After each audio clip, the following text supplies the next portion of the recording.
ನಮಸ್ಕಾರ. England ಗೆದ್ದಿದ್ದಕ್ಕೆ New Zealand world ಕಪ್ನಿಂದ ಹೊರಗೆ. T20 ವಿಶ್ವಕಪ್ ಅಂಕಪಟ್ಟಿಯಲ್ಲಿ ಕೋಲಾಹಲ.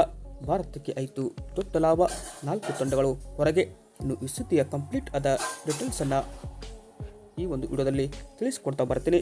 ಆದ್ದರಿಂದ ದಯವಿಟ್ಟು ನೀವೇನಾದರೂ ಇನ್ನೂ ನಮ್ಮ ಒಂದು ಯೂಟ್ಯೂಬ್ ಚಾನಲ್ಗೆ ಸಬ್ಸ್ಕ್ರೈಬ್ ಆಗಿಲ್ಲ ಅಂದರೆ ಈ ಕೂಡಲೇ ಸಬ್ಸ್ಕ್ರೈಬ್ ಆಗಿ.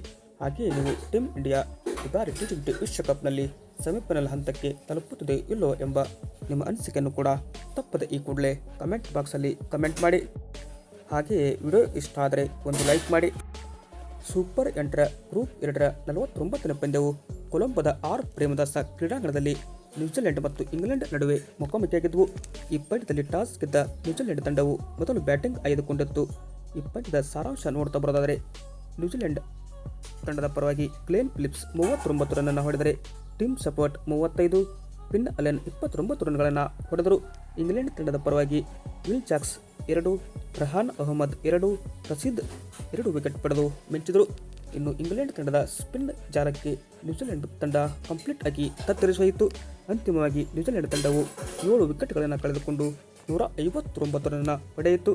160 ರನ್ಗಳ ಟಾರ್ಗೆಟ್ ಬೆನ್ನತ್ತಿದ ಇಂಗ್ಲೆಂಡ್ ತಂಡಕ್ಕೆ ಇನ್ನು ಇಂಗ್ಲೆಂಡ್ ತಂಡದ ಪರವಾಗಿ ಟಾಮ್ ಬ್ಯಾಂಟಮ್ 35 ರನ್ ಹೊಡೆದರೆ, ವಿಲ್ ಜಾಕ್ಸ್ ಸ್ಫೋಟಕ 32 ರನ್ಗಳನ್ನು ಹೊಡೆದರು. ಕೊನೆಯದಾಗಿ ನಾಯಕ ಹ್ಯಾರಿ ಬ್ರೂಕ್ ಕೂಡ 26 ರನ್ ಹೊಡೆದು ಮಿಂಚಿದರು. ಇತ್ತ ನ್ಯೂಜಿಲೆಂಡ್ ತಂಡದ ಪರವಾಗಿ ಸಚಿನ್ ರವೀಂದ್ರ 3 ವಿಕೆಟ್ ಪಡೆದರೆ, ಲುಕಿ ಫರ್ಗೂಸನ್ ಮತ್ತು ಮ್ಯಾಟ್ ಹೆನ್ರಿ ತಲಾ 1 ವಿಕೆಟ್ ಪಡೆದು ಮಿಂಚಿದರು.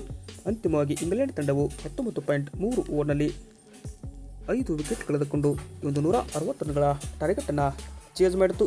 ಈ ಮೂಲಕ ಇಂಗ್ಲೆಂಡ್ ತಂಡ ಗ್ರೂಪ್ 2ರಲ್ಲಿ 3ಕ್ಕೆ 3 ಪಂದ್ಯ ಗೆದ್ದು 6 ಅಂಕ ಸಂಪಾದಿಸಿ ಆಲ್ರೆಡಿ ಸೆಮಿಫೈನಲ್ಗೆ ಕ್ವಾಲಿಫೈ ಆಗಿದೆ.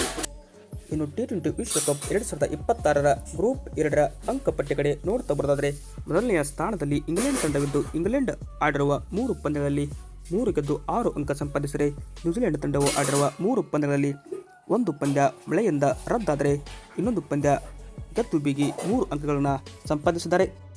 ಪಾಕಿಸ್ತಾನ ತಂಡ ಆಡಿರುವ 2 ಪಂದ್ಯದಲ್ಲಿ 1 ಪಂದ್ಯ ಮಳೆಯಿಂದ ರದ್ದಾದರೆ 1 ಅಂಕ ಇವರು ಸಂಪಾದಿಸಿದ್ದಾರೆ.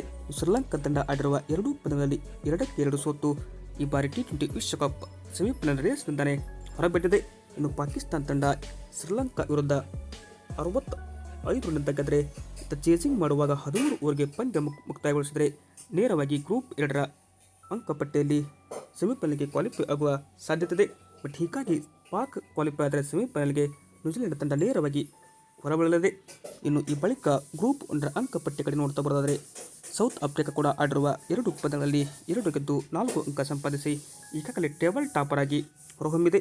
ಸೌತ್ ಆಫ್ರಿಕಾ ತಂಡ ಈ ಬಾರಿಯ ಟಿ20 ವಿಶ್ವಕಪ್ನಲ್ಲಿ ಗ್ರೂಪ್ 1ನಲ್ಲಿ ಮೊದಲ ತಂಡವಾಗಿ ಸೆಮಿಫೈನಲ್ಗೆ ಎಂಟ್ರಿ ಕೊಟ್ಟರೆ, ಇತ್ತ ವಿಂಡೀಸ್ ಮತ್ತು ಇಂಡಿಯಾ ನಡುವೆ ಒಂದು ದೊಡ್ಡ ಪೈಪೋಟಿ ಏರ್ಪಡಲಿದೆ. ಇನ್ನು ವಿಂಡೀಸ್ ತಂಡ 2 ಪಂದ್ಯ ಆಡಿ 1 ಗೆದ್ದು 1 ಸೋತಿದೆ. ಹೀಗಾಗಿ ಇವರು ಕೂಡ 2 ಅಂಕ ಸಂಪಾದಿಸಿದರೆ, ಇತ್ತ ಭಾರತ ತಂಡ ಕೂಡ 2 ಪಂದ್ಯ ಆಡಿ 1 ಗೆದ್ದು 1 ಸೋತಿದೆ. ಇವರು ಕೂಡ 2 ಅಂಕ ಸಂಪಾದಿಸಿ 3ನೇ ಸ್ಥಾನದಲ್ಲಿದೆ.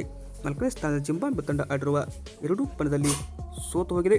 ಹೀಗಾಗಿ ಜಿಂಬಾಬ್ವೆ ನೇರವಾಗಿ ಈ ಒಂದು ಸೆಮಿಫೈನಲ್ ರೇಸ್ನಿಂದಲೇ ಹೊರಹೋಗಿದೆ. ಇನ್ನು ಗ್ರೂಪ್ 1ನಲ್ಲಿ ಜಿಂಬಾಬ್ವೆ ತಂಡ ಸೆಮಿಫೈನಲ್ ಆಸೆ ಕೈಬಿಟ್ಟಿದೆ. ಗ್ರೂಪ್ 2ನಲ್ಲಿ ಕೂಡ ಶ್ರೀಲಂಕಾ ತಂಡ ಹೊರಹೋಗಿದೆ. ಬಟ್ ನಮ್ಮ ಭಾರತ ಮತ್ತು ವಿಂಡೀಸ್ ನಡುವೆ ಮಾರ್ಚ್ 1ರಂದು ಈ ಒಂದು ಕೋಲ್ಕತ್ತಾದ ಈಡನ್ ಗಾರ್ಡನ್ ಮೈದಾನದಲ್ಲಿ ರೋಚಕ ಪಂದ್ಯ ಏರ್ಪಡಲಿದ್ದು, ಬಟ್ ಇಲ್ಲಿ ಯಾರಾಗ್ತಾರೆ ಈ ಬಾರಿಯ ಸೆಮಿಫೈನಲ್ ಹಂತದ ಗ್ರೂಪ್ 1ರ ಫೈನಲಿಸ್ಟ್ ಅಂತ ನೀವು ನೋಡ್ಬೋದು. ಬಟ್ ಇದು ಏನಪ್ಪ ಅಂದರೆ ರೋಚಕ ಪಂದ್ಯ ಅಂತೂ ಕೂಡಿದಂತರೂ ಸುಳ್ಳಲ್ಲ. ವಿಡಿಯೋ ಇಷ್ಟ ಆದರೆ ಲೈಕ್ ಮಾಡಿ. ಹಾಗೆ ನಿಮ್ಮ ಪ್ರಕಾರ ಭಾರತ ಈ ಬಾರಿ ಸೆಮಿಫೈನಲ್ಗೆ ಎಂಟ್ರಿ ಕೊಡುತ್ತಾ ಇಲ್ವಾ ವೆಸ್ಟ್ ಇಂಡೀಸ್ ತಂಡ ಭಾರತದ ವಿರುದ್ಧ ಗೆದ್ದ ಸೆಮಿಫೈನಲ್ಗೆ ಎಂಟ್ರಿ ಕೊಡುತ್ತಾ ಅಂತ ಕಮೆಂಟ್ ಬಾಕ್ಸಲ್ಲಿ ನಿಮ್ಮ ಅನಿಸಿಕೆನ ತಪ್ಪದೆ ಕಮೆಂಟ್ ಮಾಡಿ. ಹಾಗೆ ವಿಡಿಯೋ ಇಷ್ಟ ಆಯ್ತು ಅಂದರೆ ಒಂದು ಲೈಕ್ ಮಾಡಿ. Thank you.